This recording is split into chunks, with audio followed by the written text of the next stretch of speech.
Hai, jumpa lagi bersama Bu Guru. Pada pembelajaran yang ke-13, kita akan membahas tema 5 mengenai ekosistem, subtema 1, komponen ekosistem, muatan PPKN dan bahasa Indonesia kelas 5. Kita masuk pada tujuan pembelajaran. Setelah mempelajari materi ini, diharapkan kalian dapat yang pertama, menjelaskan peristiwa Sumpah Pemuda. Yang kedua, menjelaskan perjuangan Bung Tomo dalam mempertahankan persatuan dan kesatuan Indonesia. Yang ketiga, menjelaskan upaya untuk mengatasi berbagai ancaman terhadap persatuan dan kesatuan bangsa Indonesia. Yang keempat, menemukan ide pokok dan informasi penting pada teks non-fiksi. Yang kelima, membuat ringkasan isi teks. Dan yang keenam, membuat ringkasan isi teks dalam bentuk peta pikiran.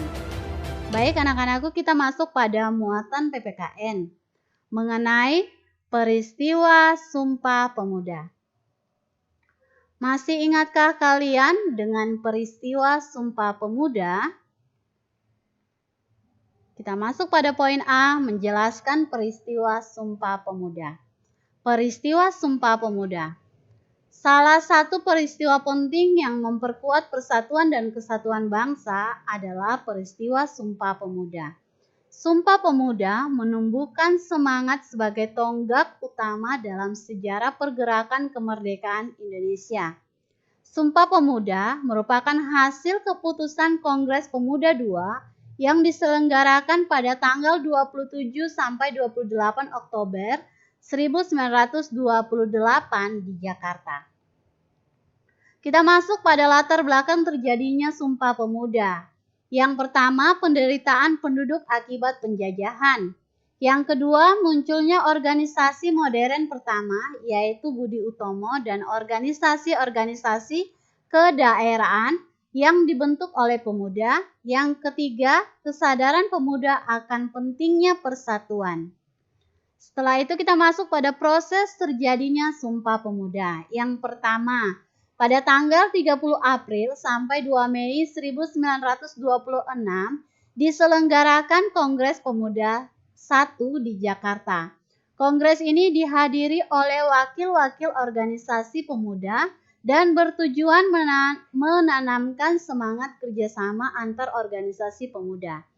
Yang kedua, tanggal 27 sampai 28 Oktober 1928 diadakan Kongres Pemuda II. Kongres ini menghasilkan Sumpah Pemuda. Pada kongres ini, para pemuda menyanyikan lagu Indonesia Raya yang diciptakan oleh Wage Rudolf Supratman atau W.R. Supratman untuk pertama kalinya. Selanjutnya kita masuk pada isi Sumpah Pemuda. Yang pertama, kami putra dan putri Indonesia mengaku bertumpah darah yang satu, tanah air Indonesia. Yang kedua, kami putra dan putri Indonesia mengaku berbangsa yang satu, bangsa Indonesia. Yang ketiga, kami putra dan putri Indonesia menjunjung bahasa persatuan, bahasa Indonesia. Selanjutnya, nilai-nilai yang terkandung dalam Sumpah Pemuda. Yang pertama, berjuang tanpa pamrih. Yang kedua, berani karena benar. Yang ketiga, pantang menyerah. Yang keempat, menegakkan keadilan dan kebenaran. Yang kelima, rela berkorban. Selanjutnya, kita masuk pada upaya mempertahankan persatuan dan kesatuan bangsa Indonesia. Berikut beberapa cara mempertahankan persatuan dan kesatuan antara lain. Yang pertama, saling menghormati dan menghargai. Yang kedua, menghargai hak dan kewajiban antar anggota masyarakat. Yang ketiga, bergotong royong melakukan berbagai kegiatan. Yang keempat, memiliki sikap peduli terhadap lingkungan sekitar. Dan yang kelima, menghargai pendapat orang lain saat bermusyawarah. Yang keenam, menolong tetangga yang mengalami musibah. Dan yang ketujuh, memiliki rasa toleransi antar sesama. Kita masuk pada bagian B, menjelaskan perjuangan Bung Tomo dalam mempertahankan persatuan dan kesatuan bangsa Indonesia. Perjuangan dengan semangat persatuan dan kesatuan bangsa. Perjuangan dengan semangat persatuan dan kesatuan sudah dikobarkan sejak dahulu. Para pahlawan mengajak seluruh warga Indonesia mengusir para penjajah. Salah satunya adalah Bung Tomo. Bung Tomo merupakan salah satu pahlawan yang memperjuangkan persatuan dan kesatuan Indonesia. Bung Tomo merupakan tokoh penggerak dan pembangkit semangat rakyat Surabaya. Bung Tomo merupakan pemimpin perang Surabaya pada tanggal 10 November 1945. Pertempuran Surabaya merupakan peristiwa perang antara tentara Indonesia dan tentara Inggris. Pertempuran Surabaya menjadi simbol nasional atas perlawanan Indonesia terhadap kolonialisme. Bung Tomo mengobarkan semangat perjuangan rakyat Surabaya melalui pidatonya. Pidato Bung Tomo berhasil membakar semangat warga Surabaya dalam mempertahankan persatuan dan kesatuan bangsa. Berikutnya kita masuk pada poin C, yaitu menjelaskan upaya untuk mengatasi ancaman terhadap persatuan dan kesatuan Indonesia. Berikut beberapa contoh ancaman bagi persatuan dan kesatuan Indonesia, antara lain yang pertama agresi, yang kedua pemberontakan, yang ketiga perpecahan, yang keempat penyalahgunaan narkoba, yang kelima korupsi. Berikut upaya pencegahan dan penyelesaian terhadap peristiwa yang dapat mengancam persatuan dan kesatuan Indonesia, antara lain yang pertama, para pejuang Indonesia melakukan diplomasi atau penemuan untuk menanggulangi agresi militer Belanda pertama dan kedua. Yang kedua, penumpasan terhadap para pemberontak. Yang ketiga, penerapan nilai-nilai nasionalisme dan rasa cinta tanah air dalam kehidupan sehari-hari. Yang keempat, meningkatkan toleransi antar sesama warga. Dan yang kelima, membiasakan sikap jujur dan berani bertanggung jawab. Selanjutnya kita masuk pada muatan bahasa Indonesia mengenai teks non-fiksi. Apakah kamu masih ingat apa yang dimaksud dengan ide pokok? Kita masuk pada pengertian ide pokok. Pikiran pokok adalah ide yang menjadi dasar pengembangan sebuah paragraf. Oleh karena itu, ide pokok terdapat dalam kalimat utama. Maka, ide pokok dapat terletak di awal, akhir, maupun awal dan akhir sebuah paragraf. Informasi adalah kabar tentang suatu hal, peristiwa, atau kejadian. Kita masuk pada poin A, membuat ringkasan informasi penting dalam bacaan. Ringkasan adalah penyajian sebuah bacaan secara singkat.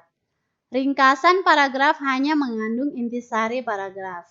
Intisari bacaan dapat ditemukan berdasarkan ide pokok.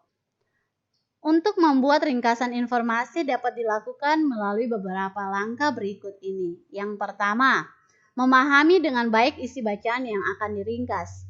Yang kedua, mencatat gagasan utama. Yang ketiga, merangkai gagasan utama dengan kalimat sendiri. Kita masuk pada poin B, membuat peta pikiran untuk menjelaskan isi bacaan. Peta pikiran adalah cara menyajikan informasi yang terhubung dengan tema atau topik dalam bentuk kata kunci, gambar atau simbol, dan warna sehingga suatu informasi mudah untuk diingat atau dipelajari secara efektif dan efisien.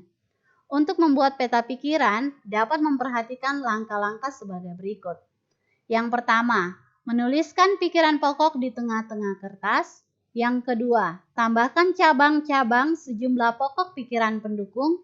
Yang ketiga, pada setiap cabang, tuliskan informasi penting berupa kata kunci, frasa simbol, atau ilustrasi yang mewakili informasi tertentu. Kita masuk pada poin C, membuat pertanyaan berdasarkan teks.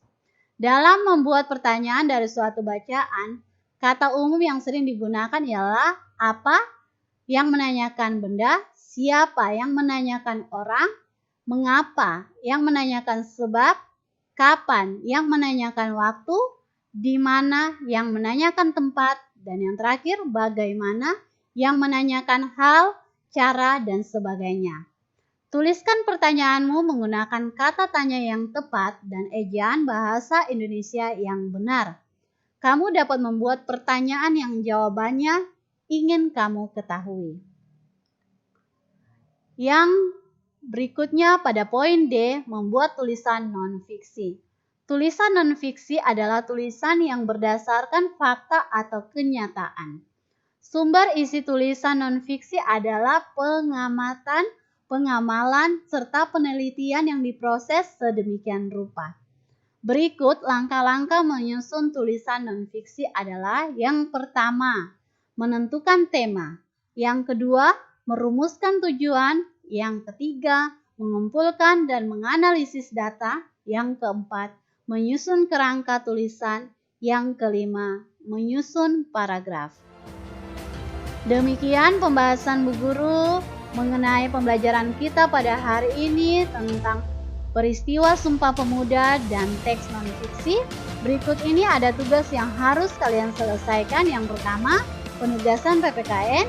Kalian diminta menghafal isi teks Sumpah Pemuda, lalu buatlah rekaman video saat kamu menyampaikan isi teks Sumpah Pemuda dengan berpakaian seragam rapi. Setelah itu, kirimkan kepada Ibu Guru lewat WA. Berikutnya, penugasan bahasa Indonesia. Pada penugasan bahasa Indonesia, kalian diminta untuk mengerjakan soal-soal di bawah ini. Ada 5 pertanyaan yang Ibu Guru buat. Semua pertanyaan yang ada, jawabannya sudah berada pada penjelasan Ibu Guru pada hari ini. Demikian pembelajaran kita pada hari ini. Sampai berjumpa lagi di video pembelajaran berikutnya. Sekian dan terima kasih.